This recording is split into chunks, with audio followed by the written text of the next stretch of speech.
저는 영통유격조합장 이상도라고 합니다. 16년 10월부터 추진위원장을 거쳐서 17년 10월달 조합 설립 인가를 받은 이후에 지금까지 조합장 임무를 수행하고 있습니다. 저는 직업군인 출신이고요. 전역 후에는 개인 사업을 20년 정도를 하고 있는 과정에서 우연찮은 기회에 조합원들의 선거에 의해서 모르고 이 사업에 뛰어들게 되었습니다. 그러면 어떤 협의점을 찾아서 가실 생각인가? 그런 방향이 있을까요? 네, 저희들은 일단은 본계약을 앞두고 있는 상황이기 때문에 본계약에 앞서서 지금 또 감정이 또 이루어질 것이고요.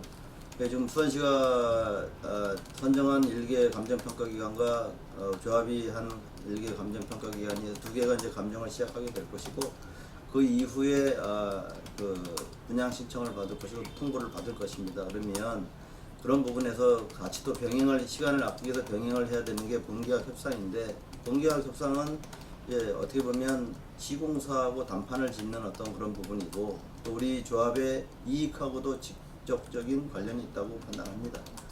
그래서 지금 이번 어제도 이사회를 했지만은 이제 정상적으로 다시 협상단을 구성을 할 것이고, 또 자문단을 구성해서 전문가 집단으로 자문단을 구성을 해서 협상에 임할 그럴 생각을 가지고 있고, 지금까지 조금 비대위 얘기하긴 좀 그렇지만은 너무 흐리는, 그러니까 어떤 개인의 이익을 위해서 가는 사람들이지 과연 그 사람들이 조합을 위해서 일을 하는 사람들이라고 생각하지는 않습니다. 모든 것에선 기관은 어떤 절차가 있는데, 조합 또한 조합장이 있고 그 밑에 이사회가 있고 또 대의원회가 있습니다. 모든 것은 조합장 혼자 결정할 수 있는 구조적으로 되어 있지 않습니다. 그 절차를 다 거쳐서 하게 되어 있는데, 비대위들이 보는 시각은 이사나 대의원들은 다 조합장의 하수인으로 판단해서 그렇게 매도를 하고 있기 때문에, 과연 그러면 그들의 주장대로 갔다면 이 조합이 잘 갈 수 있었을까요? 아마 뒤에서 조정을 하면서 지금 이제 비대위들이 움직이고 있는데, 범죄 예방 같은 경우도 마찬가지예요. 어느 지역에나 범죄 예방이라는 그 용역을 발주하고 있는 상황이고, 그거는 다 근거에 그 시장에 형성되어 있는 가격이 있습니다. 저희가 면적이 넓고 하다 보니까 19억 3천에 우리가 지금 그 용역이 나가 있는 부분인데, 이 가격 또한 시장 형성가로 봤을 때는 중상 정도 됩니다. 그런데도 불구하고 4억 5천 정도에 할 수 있다. 그거는 이제 조합원들은 사실 이 돈에 대해서 상당히 예민하지 않습니까? 그러니까 무조건 돈으로 숫자로 정리를 하는데 현실하고 맞지 않는 괴리이죠. 물론 그래서 그거에 대해서 수원시가 또 민원에 시달리다 보니까 조합에 또 시정명령을 내렸어요. 근데 참 여기서도 수원시의 행정 행태에 대해서 상당히 분개했었는데, 이미 합동점검을 하면서 영통 2구역은 전혀 문제가 없다고 판단을 하고 그렇게 또 조치 결과까지 보내준 상황에서 불과 몇 개월 뒤에 비대위들이 저렇게 민원을 낸다고 해가지고 다시 시정 조치를, 손바닥을 뒤집는 행정을 해서 거기에 대해서 사실은 수원시하고 다시 얘기가 돼서 지금은 경기도에 행정심판을 청구해 놓은 상태이고 좀 진행 중에 있습니다. 그 결과가 나온 대로 따르겠지만은 일단은 기본적인 법리상으로 봤을 때는 말도 안 되는 주장이라고 저는 생각하고 있습니다. 이 이제 도조례나 환경영향평가는 많은 사람들의 의견을 들어봤지만 누구 한 사람도 이건 조합장의 주장이 잘못됐다고 얘기하는 분은 단 한 분도 없었습니다. 이름만 되면 알만한 국회의원, 정치인 다 만나 뵙고, 또 경기도 의회 입법 모든 전문 수석위원들, 그다음에 박사급 그 입법의 전문으로 하시는 분들, 그다음에 행안부, 그다음에 환경부, 법제처, 권익위, 하여튼 그런 여러 기관들을 찾아다니면서 저희가 의견을 좀 제시했는데, 하나같이 공무원들은 악법이라도 이미 시행이 된 것을 그렇게 쏟아고치기가 쉽지 않다. 잘못은 분명히 잘못된 거는 같은데, 이거를 과연 바로잡을 수 있겠냐, 이런 데는 좀 회의적인 시각이 많았었습니다.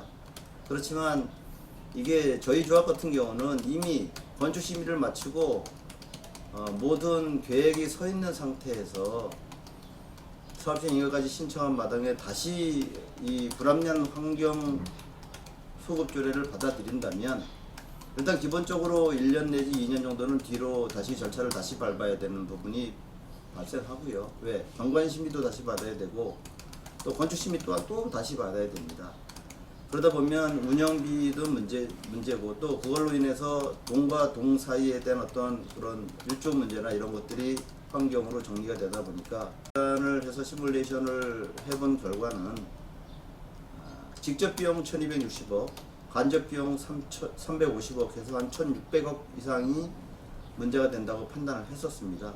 그래서 이건 저희가 도저히 받아들일 수 없는 부분이고 세대당으로 따지면 약 한 6,600만 원 이상의 분담금이 발생하기 때문에 이거는 뭐 조합이 잘못해서 분담금이 발생한다면 당연히 그건 수긍을 해야 되겠지만 부당한 소급 조례로 인해서 우리 조합원들이 피해를 보는 것에 대해서는 뭐 저 또한 조합원의 일인으로서 동의하지 못했기 때문에 많은 발품을 팔게 됐고 참 미력하나마 모든 행정기관, 정부기관들을 통하면서 호소를 하게 됐고 하여튼 그 결실에 의해서 상당히 그래도 좋은 결과가 나왔고 또 저희 조합으로 노력으로 인해서 경기도에 잘 몰랐던 아직까지 이 단계에 접어들지 못했던 어떤 그런 단지들이 그래도 많은 혜택을 받은 것에 대해서는 상당히 감사하게 생각하고 폄하시키면 야 권익위권은 법적 효력 제재력도 없고 그거는 그냥 무시해도 되는 거야 이런 논리를 폈어요.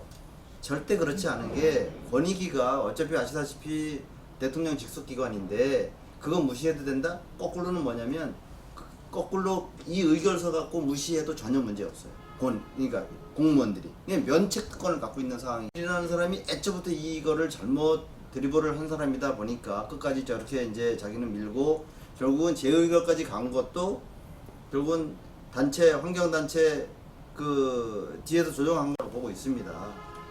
물론 뭐 본인은 아니라고 할 수 있겠지만 근데 저는 환경단체도 제가 왜 이제 일장 맞짱 토론도 해보고 싶었냐면 본인들이 알고 주장을 해야 되는데 알지 못했어요. 알지 못한 이유는 뭐냐면 이 조례가 왜 부당하게 소급 조례가 만들어질 때 그때는 왜 가만히 있었냐.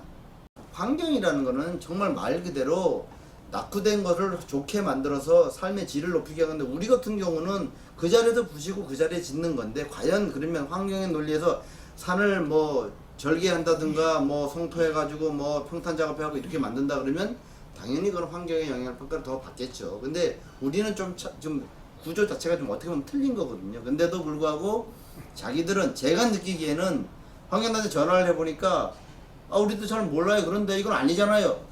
내용이 없어. 본인들이 환경단체로서 진짜 이 지역 발전을 위해서 주장을 하려면 애초부터 이 조례가 어떻게 잘못 만들어져서 이거는 이렇게 돼야 된다는 걸 알았어야 된다는 거죠. 그리고 왜 공무원으로서 제가 사실은 지금 뭐 여러 가지 지금 검토하고 있습니다. 근데 그런 부분들이 뭐냐면 처음부터 이게 호미로 막을 수 있었어요. 근데 지금 가래로는 못 막는 형국이 된 거예요. 뭐냐면 말 그대로 시행령 개정 시에 경과 규정에 의해서 빠져나갈 제외된 현장은 그대로만 해주면 되는 거야. 조례를 만들면서 상위법에 있는 거 그대로 갖고 오면 몇 개 안 돼요. 근데 문제가 어디서 터졌냐면 이게 정치가 개입이 되다 보니까 우리 지역에도 그런 데가 있는데 고민이 될 수밖에 없죠. 그래서 개정 수정이 된 거잖아요. 이거는 제가 바란 건 아니었어요, 솔직히. 그래서 그 논리에서 보면 3조 1항에 대해 행안부든 환경부든 3조 1항에 대해서 누구도 문제를 삼은 사람이 하나도 없어요. 단 3조 2항 갖고 문제를 삼은 거죠, 항상. 그리고 그게 확대가 된 게 뭐냐면 건축심의. 이제 이걸 물고 가다 보니까 근데 사실은 그것도 틀리지 않는 이유가 뭐냐면 건축심의가 완료됐다고 하는 건 이미 사업계획이 정리가 됐다고 봐야 돼요. 그건 맞아요. 그것도 저는 동의하는데 문제는 뭐냐면 날짜죠. 기준. 아무리 좋은 법을 만들고 제도를 만들어도 명확한 기준이 없으면 문제가 된다고 제가 판단하는 게 그게 12월 31일까지 만약에 1월 1일부터 해서 1월 1일 전에 건축 심의를 완료한 것은 제외시키는 게 맞고요. 글로 한 번 더 해석을 한다고 하더라도. 근데 1월 1일 이전에 20년 1월 1일 이전에 건축 심의를 받지 못하고 만약 3월 4월로 넘어왔다. 이건 받아야 되는 게 맞아요. 그냥 일반적인 우리가 보는 시각에서. 단지 근데 이제 그거를 건축 심의라는 거를 어떻게 끌고 갔냐면 그 건축 심의가 된 거는 당연히 이제 다 마무리가 됐다고 판단한 거고 그거를 좀 더 확대 해석해서 이 조례 시행 거기까지를 이제 좀 풀어준 건데 맨 처음에 이 경기도 조례에 보면 어구가 어떻게 되면 이 조례 시행 후라고 이미 명기를 한 게 뭐냐면 이 조례 시행 후, 이 조례가 20년 1월 1일부터 시행하는데 이 조례 시행 후라는 말이 갖고 있는 게 엄청 커요. 뭐냐면 20년 1월 1일 이후에 이렇게 앞으로 행해지는 거는 이 도환경 영향평가 조례에 대한 것을 영향을 받아라고 얘기를 한 거거든요. 그런데 얘들이 가면서 말을 자꾸 장난을 치는 거고요. 당신 공무원 아니라 그랬어. 그리고 진짜 모르더라고. 물론 뭐 기술고시 출신이라는 것도 알고 갔고 다 했는데 제일 신경 써야 될 부분들은 사실은 이 재건축 재개발 아파트는 하자가 많다는 게 일반적인 평입니다. 물론 시공사들이 어떤 사명감을 가지고 분명히 건축을 할 것이지만 조합 또한 거기에 대해서 긴장을 늦추지 않고 앞으로 많이 세세하게 좀 살피고 확인 감독하는 그런 절차를 가지고 갈 것이고요. 기본적으로 저희가 지금 시공사에서 저희한테 제안한 사항들이 좋은 안들이 많고요. 더군다나 뭐 사실은 이제 효원공원하고 또 인접해 있다 보니까 파크 브릿지도 만들어서 공원을 우리 앞마당처럼 풀 수 있는 그런 부분, 물론 이제 시하고 협의를 통해서 그거는 이루어 나가겠지만 그런 부분, 그다음에 게이트 브릿지나 아니면 상층에 있는 조식 서비스 뭐 이런 부분들, 교직원들 그 차량도 좀 지하로 넣어줄 수 있는 방법을 좀 강구해 달라. 그래서 비용을 좀 검토하고 있는 상황이고요. 우리 예산 범위라면 가능하다고 판단을 했고, 그래서 서로 방법을 찾아서 어차피 지어주는 거 이 지역에서는 수원에서는 이런 학교도 있구나 하는 또 그런 식으로 좀 시설을 할 그런 생각들을 가지고 있습니다. 그래서 지금까지 제안된 모든 특화에 대한 것들을 최대한 발전시킬 부분이고, 우리가 뭐 아쉽게도 시공사가 제안했던 하늘에 떠 있는 그 스카이 브릿지는 우리 도시계획위원회에서 불가하다는 판정을 해줬기 때문에 거기에 대안으로 해서 우리가 정문위에 게이트 브릿지를 구상을 했고요. 게이트 브릿지는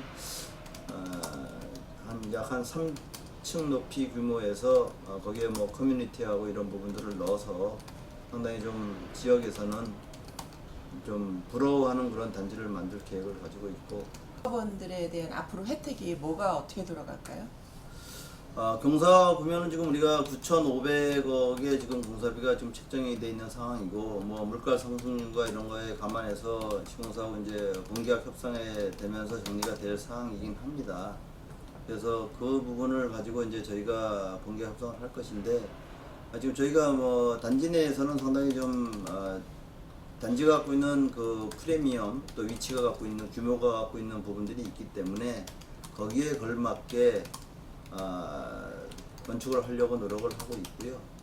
일단은 지금 당장에 뭐 누구한테 어떤 평가를 받기보다는 나중에 입주한 사람들이 많은 부분을 신경 썼구나, 이런 부분을 평가받을 수 있도록 저희가 앞으로 공사를 진행을 할 생각을 가지고 있고요. 협상에 있어서는 뭐 무조건 다른 조합의 사례를 보니까 서로 말도 안 되는 거를 서로 주장하면서 기간을 뭐 1년도 좋고 뭐 2년도 좋고 이렇게 끌고 가는 경향들이 많이 있었고, 서울을 보니까 평균 한 10개월 정도 걸리는 것 같아요.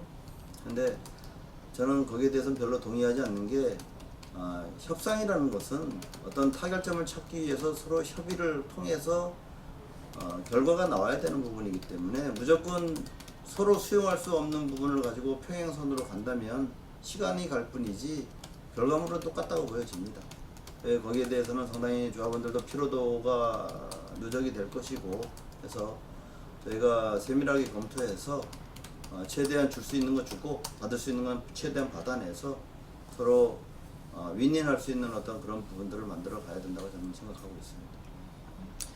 이 지금 내용적으로 저희가 온 것은 상당히 쉽게 말씀드릴 수 있지만 과정은 너무나 험난했었던 것 같아요. 그래도 다행스럽게 권익위에서 우리의 의견을 정확하게 판단을 해주신 부분들이 저희한테는 상당히 좋은 결과를 남기게 된 것 같고 앞으로 많은 시련이 또 있겠지만은 또 그 또한 헤쳐나가야 되고 슬기로운 조합원들이 슬기로운 판단으로 같이 사업을 진행해 주면 수원에서는 가장 주목받는 단지가 될 것이라고 자부합니다. 앞으로 하여튼 모든 우리 조합원님들의 남날의 건강이 있으시길 바라시고 또 조합에 최대한 모든 것을 협조해 주셨으면 좋겠습니다. 네, 감사합니다.